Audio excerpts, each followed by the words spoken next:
Hello guys, আসসালামু আলাইকুম। কেমন আছেন সবাই? আজ নিয়ে এসেছি লেবু পাতা দিয়ে দেশি হাঁসের মাংসের একটি মজাদার রেসিপি। তো চলুন শুরু করা যাক আজকের মজাদার রেসিপি। তো রান্নার শুরুতেই দিয়ে দেব পরিমাণ মতো তেল। এরপর তেল গরম হয়ে গেলে দিয়ে দেব পরিমাণ মতো পেঁয়াজ কুচি।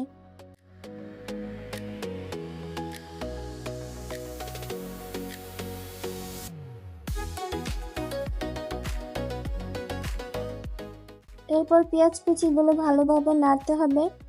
এবার পেঁয়াজ কুচিগুলোকে লালচে ভাব হওয়া পর্যন্ত নাড়তে হবে।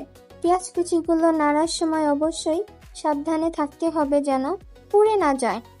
এই তো আমাদের পেঁয়াজ কুচিগুলো লালচে হয়ে এসেছে। এবার প্রথমে দিয়ে দেব পরিমাণ মতো তেজপাতা, এরপর দিয়ে দেব পরিমাণ মতো এলাচ, এরপর দেব গরম মশলা, এরপর দেব পরিমাণ মতো লবঙ্গ। এবার দিয়ে দেব 1.5 টেবিল চামচ আদা বাটা। এবার সব উপকরণগুলো ভালোভাবে মিশিয়ে নিতে হবে।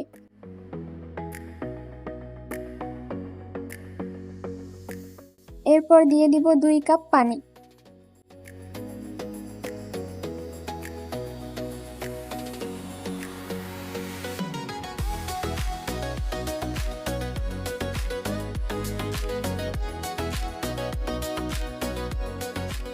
পানি দেওয়ার পরে ভালোভাবে মিশিয়ে নিতে হবে। এরপর দিয়ে দেব পরিমাণ মতো লবণ। আমি আমার স্বাদ অনুযায়ী 2 টেবিল চামচ লবণ ব্যবহার করেছি।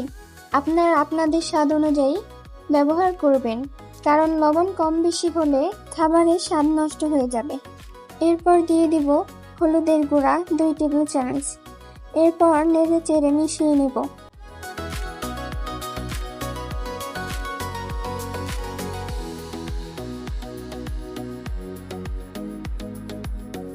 তারপর দিয়ে দিব 2 টেবিল চামচ মরিচের গুঁড়া। এবার সব মশলাগুলো ভালোভাবে নেড়েচেড়ে মিশিয়ে নিতে হবে। মশলা মেশানো হয়ে গেলে মাংসগুলো একে একে দিয়ে দিতে হবে।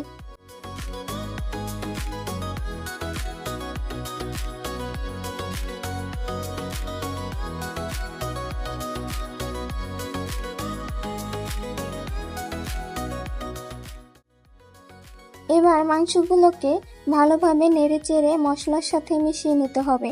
আপনারা অবশ্যই মাংসগুলোকে খুব ভালোভাবে মিশিয়ে নেবেন।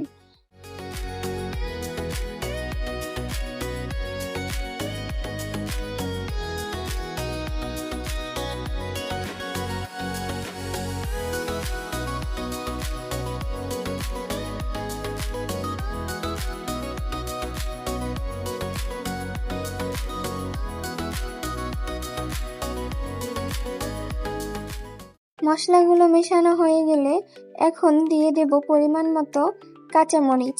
আপনারা আপনাদের স্বাদ অনুযায়ী ঝালের পরিমাণ বাড়িয়ে বা কমিয়ে নিতে পারেন। এখন মাংসগুলোকে আরেকটু নেড়ে চেড়ে নিতে হবে। নাড়া হয়ে গেলে মাংসগুলো ঢেকে দিতে হবে। মাংসগুলোকে বারবার ঢেকে কষিয়ে নিতে হবে। আমি প্রায় 30 থেকে 40 মিনিট খুব ভালোভাবে কষিয়ে নিয়েছি। কষানোর সময় পানি কমে গেলে পরিমাণ মতো পানি দিয়ে নিতে হবে। এখন দিয়ে দিব লেবু পাতা। লেবু পাতা দিলে হাঁসের যে গন্ধটা থাকে সেটা আর থাকবে না।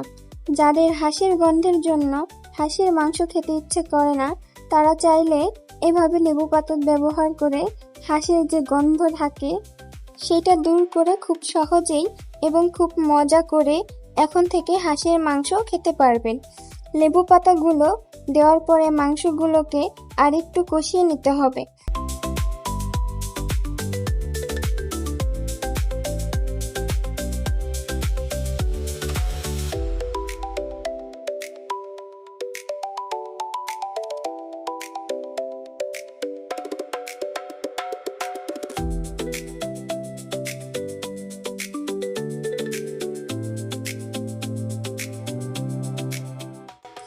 এরপর 3 কাপ পানি দিয়ে বলক আসা পর্যন্ত অপেক্ষা করতে হবে।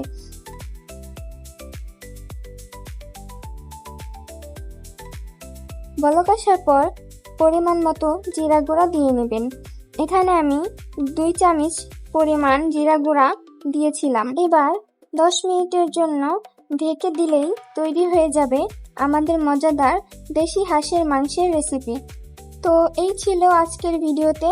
দেখা হবে পরবর্তী নতুন কোনো রেসিপিতে। নতুন রেসিপি পেতে হলে আমাদের সাথে যুক্ত থাকুন।